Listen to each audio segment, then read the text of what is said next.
Over the years, YouTubers have made responses that have both saved and destroyed entire lives. However, what happens when a creator keeps trying to clear their name, but all their best efforts only seem to make things far worse, resulting in their audiences not only abandoning them, but completely despising somebody they once idolized? In this video, we'll explore the newest updates on a creator I've already covered, James Bear, his awful response, and where he is now.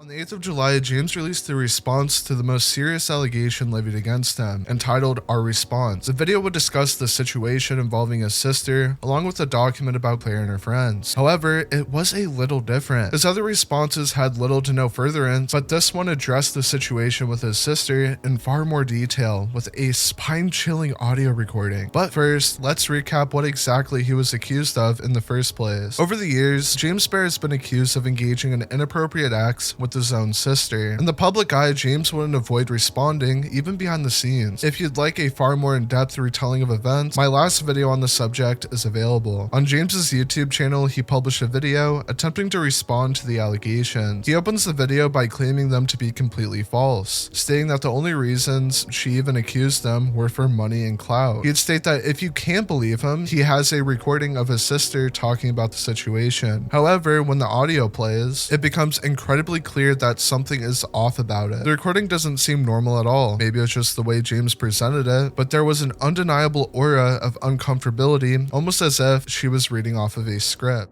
This is Alicia speaking, or in other words, this is his sister speaking, and what my brother James is saying is true. First, I would like to give my deepest apology to everyone for spreading misinformation about my brother and about my own family. Truth be told, that I only came forward because I was only upset and my reasons for being upset were petty and I had a falling out with a friend. James's sister went on to further claim that the allegations were entirely false. She says that everything in the document was completely fabricated even. Second, the document itself was entirely fabricated.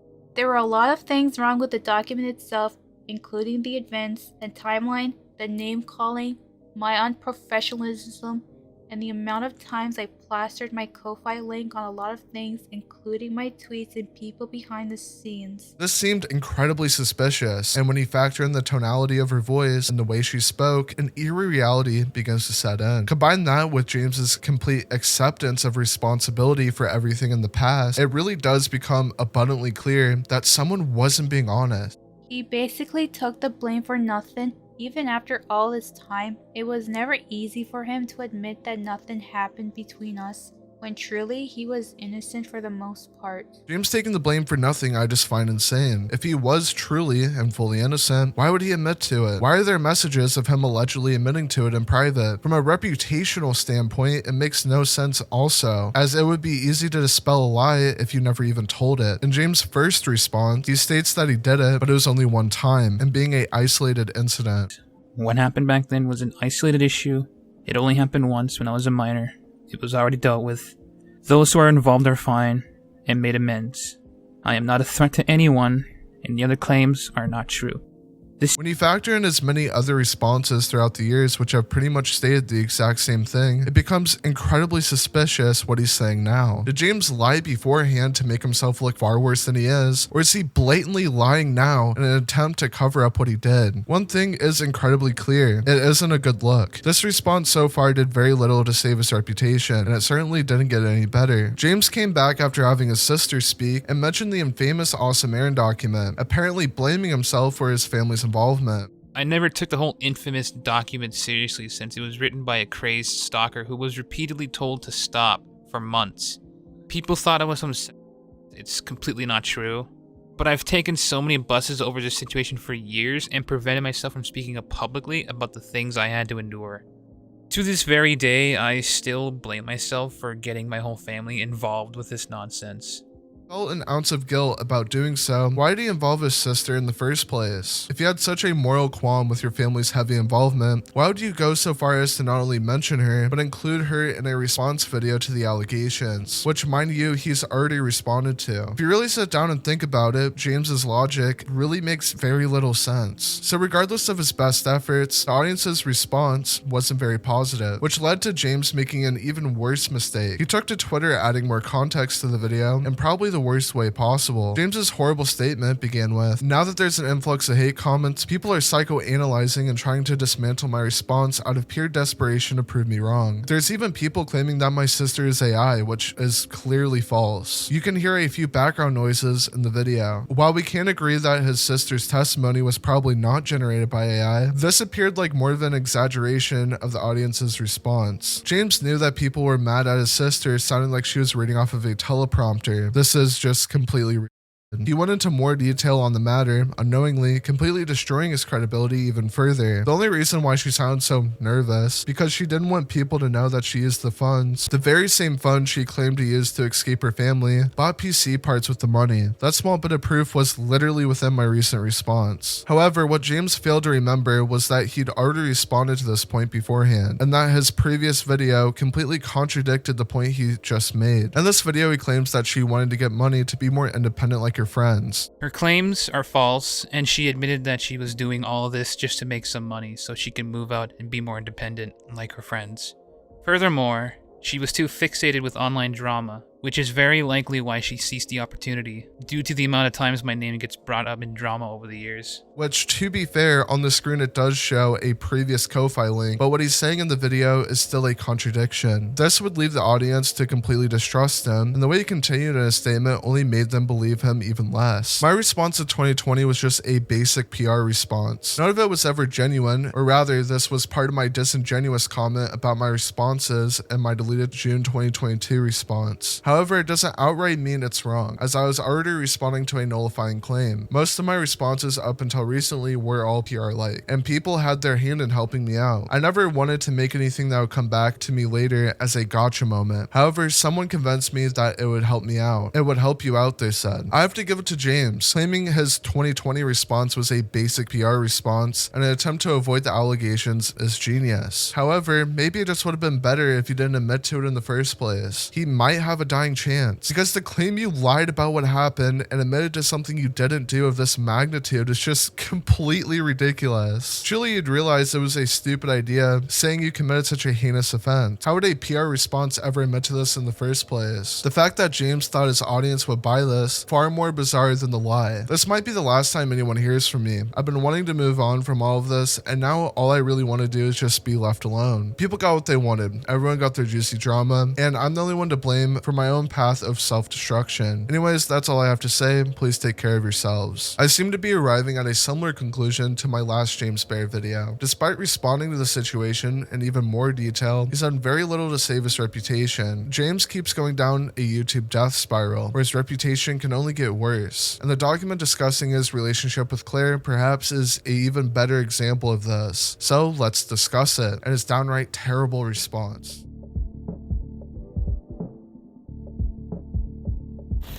Before getting into James' response to the allegations, let's first go over the allegation themselves for context, as my last video I feel I could have covered better in that aspect. The document titled Evidence of James Bear's Serial Harassment would detail events of James Bear and his girlfriend Claire. Claire decided to block and sever contact with James. She already tried to break up with James multiple times according to the document beforehand, and there was no surprise as to why. One of the first screenshots reveals James lashing out at Claire, insulting her for supposedly ignoring him while she was attending to family matters. He insulted her for not meeting his demands. Eventually, Claire stopped responding entirely, causing James to spiral into a destructive pit. He later allegedly sent what he called an apology, but it was really just a guilt trip. The non-apology took no responsibility for the actions and painted Claire as the villain for not giving in to his demands. Despite receiving no response, James continues with the strategy of spam messages and calls, laced with an even heavier guilt tripping. However, this behavior did not convince Claire to stay in contact with him. In fact, it only pushed her further away, resulting in him being blocked again. James, however, refused to accept this. He wanted to stay in contact and seemed willing to go any lengths to remain in her proximity. Shortly after being blocked, he sent an alleged email attempting to re-engage with Claire. However, this email only had the opposite effect. It was filled with hostility, accused Claire of being vindictive, and carried a threatening tone. It was no surprise that she chose not to respond, as there was little incentive to do so. Keep in mind the fact that this isn't wasn't 100% confirmed to be an email sent by James. Nonetheless, James didn't stop there and found alternative ways to contact her. However, his attempts didn't end well for him. Not long after the alleged email, James allegedly reached out to Claire through alternate Discord accounts, using a more compassionate but still manipulative tone. When this approach failed, James saw the user named Hugo, whose profile James had initially altered before reaching out. Although James soon revealed his identity to Hugo, he first wanted him to invest in the relationship by emphasizing his loneliness and desperate need for someone to talk to. From the jump, their conversations were one-sided, with James venting about a supposed argument with someone close to him, claiming it was due to him being excluded from their Discord server. James complained about gossip and false allegations, but also acknowledged his own role in the situation, admitting to lashing out at the individual, calling them verbally abusive and narcissistic. The two began having phone calls to discuss such matters in more depth, leading to Hugo revealing he was an active member of their server. He advised James to not let go of the situation and move on. However, just a few days later, Hugo joined a call with two other server members, Chill and Dyer, who painted a very different picture of James. They accused him of being manipulative, deceitful, and claiming James always twisted the narrative to portray himself as the victim, which the latter I'm pretty in the middle about. They also mentioned how James has tried to contact multiple server members to spy on his ex-girlfriend Claire. Again, everything we're talking about here until the end of the response is allegation. After this, Hugo largely cut contact with James. On January 18th, however, James messaged Hugo, claiming he had evidence of another member, Cozy, messing around with Claire. But by then, James and Claire had already broken up, and the way James had obtained the message was far from ethical. According to Dyer, James had bullied Claire into screen sharing their DMs with Cozy. At this point, James was fully convinced he had done nothing wrong, and he began presenting the situation this way to others. Hugo, however, was quick to call James emotionally manipulative and immoral. Despite this, James began taking matters into his own hands, contacting nearly all of Cozy's and Claire's contacts to portray himself as the victim and Claire as the villain, completely leaving out the fact that they had already broken up and distorting the facts allegedly. Even stranger than this was James' new alleged Twitter account, Cozy. His bio included both Claire and Cozy's Twitter handles, along with a description that read, "A serial cheater and a heartbreaking chat," posted extensively about Claire's supposed cheating. While some of the posts mentioned valid points about her actions during their relationship, they were presented in a way that constituted clear harassment. This Twitter account, along with the 4chan account believed to be owned by James, seeing as this account isn't completely proven, I wouldn't put much stake into the 4chan account, as most likely there's probably no way we can actually prove this without James admitting to it. James also created artwork that depicted Claire in a highly negative light, while simultaneously sexualizing her, which, as I said in my last video, isn't really a new thing, so I don't think this part is that important. However, the purpose of these cartoons seems to be another tactic of James to portray himself as the victim. In these depictions, Claire is shown as ruthless, heartless, and sociopathic, breaking his heart, cheating on him, and engaging in other undesirable behaviors. In contrast, James is portrayed as the misunderstood, scorned lover who is constantly let down and taken advantage of by Claire. These cartoons were a reflection of how James viewed the situation, that he had done nothing wrong and that Claire and her new partner were inherently bad for not bending to his will, which is pretty funny to look back at Awesome Aaron. Again, not the exact same scenario, but I do find it pretty funny. The document concludes by emphasizing that James is highly manipulative and self-centered. Even though I personally don't feel comfortable calling this I think James definitely exhibited bad behavior and engaged in some form of harassment of Claire. While some faults on Claire's side are acknowledged, it's made clear that James had crossed a line in the call-out document, escalating his behavior into something deeply troubling, and it quickly gained traction online, which led to James seeing it and therefore subsequently releasing a lengthy response. I mentioned the tweet that would be a vessel for his ultimately horrible response. However, the important thing is James Bayer's response to the allegations about Claire's relationship with him, which is pretty convoluted to say the least. James starts off the response by stating, "I've debated whether it was a good idea to even post this, but people in my circle have been pushing me to say something, so I'm doing this for myself and to let people know what really went down between me, Claire, and her friends. I do want to make it clear too that we both made mistakes, makes me and Claire, but there are layers on how badly a person gets treated. My goal with this doc is to come clean about Claire, and not only that, but also her friend that spoke up for her in efforts to cover up what really went down. If it's possible, can someone please make a TLDR version of this? I'd really appreciate that. I can't be bothered to do so. My apologies for not doing that myself. One thing to note straight off the bat is that he does actually acknowledge that he did do some bad here, which is interesting seeing as what all the evidence we saw at the last doc did portray it as the opposite. However, it's not as cut and dry as we'll later see.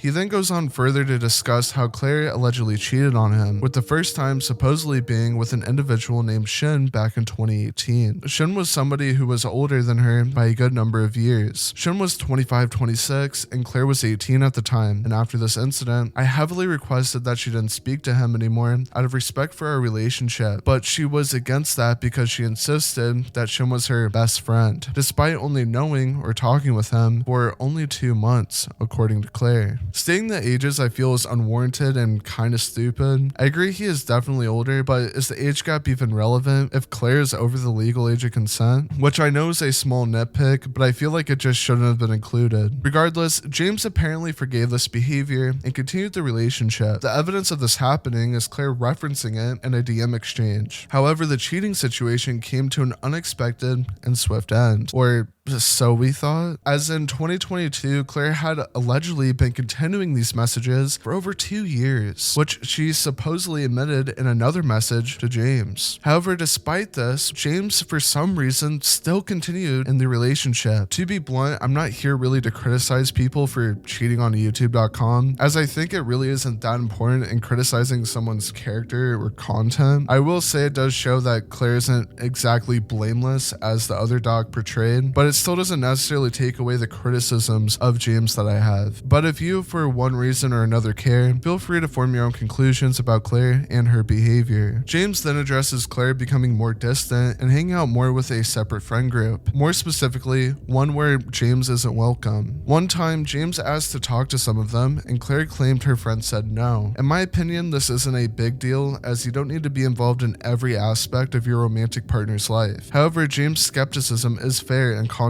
of the cheating in this specific case if everything presented in the document is true. One night, upon Claire telling him she was going to go to bed, James realized she was still online. He eventually vented his frustration to her, which resulted in a huge argument that led to James calling her a narcissist. This situation resulted in Claire apparently becoming which James finds disgusting because of history with and even supposedly doubting the legitimacy of this encounter. This is ridiculous considering James has used ideation like he alleges Claire is in the past, as mentioned in the call-out document. Moving on though, in January of 2024, Claire reached out to an individual named Huel, as mentioned in the document. In direct messages, Claire told Huel that James and her relationship was done. Eventually, if she didn't make her mind up in the DMs with Huel, they did actually break up, according to James. A big portion of this document isn't that important, as I don't really care about the cheating accusations. Instead, I want to focus more on the harassment claim. But one important thing to note was a call between James and Claire, where James requested Claire show her DMs on screen share. Claire denied showing them, leading to James allegedly threatening her with going to her parents about the cheating. James calls this a bluff, however, it is a he said she said, with James' past showing him to be an unreliable narrator, as we've already established. This whole situation ultimately led to James putting out his goodbye tweet on the 28th of January, in which he apparently tried to take his own life, supplemented by a photo of him seemingly beside a road. In the document, James alleges he wasn't behind the Ringo account and states that whoever it is doesn't really matter. I find it very strange how this person got the evidence. However, there's not that much to really fight back on trying to prove that this is James's account. Therefore, I guess we'll leave it at that. An interesting detail is James admitting to having, in his own words, a spoof account, claiming he would make stuff up about himself, which I assume is Yuno Kosi that was mentioned in the call-out document. At the conclusion of the statement, James ends by stating, "After this, I'm choosing to not get involved. I can only suspect that these people will try to make some sort of rebuttal, and honestly, it only makes them look worse. I already had a rough time mentally while trying to move forward, and I couldn't do that without giving my word on the matter. Going forward, I would ideally like to handle this privately, at the very least. But I know there are going to be people finding ways to vilify me. It's always been that way, and I'd rather not deal with it anymore." That's really all I have to say. Thanks for reading, and please take care. At the end of this document, James did very little to really change my opinion on the allegations. He writes about Claire cheating, which which is whatever. It does disprove a certain narrative in the document, but overall I don't find it that important in the claims I care about when it comes to James. He also rants about the creators of said doc and doesn't take accountability, where a lot of times he adds unnecessary bits of context to portray himself more as the victim while not addressing the alleged harassment, or for example him drawing weird pictures of Claire where it shows a overarching narrative of his thoughts on the situation.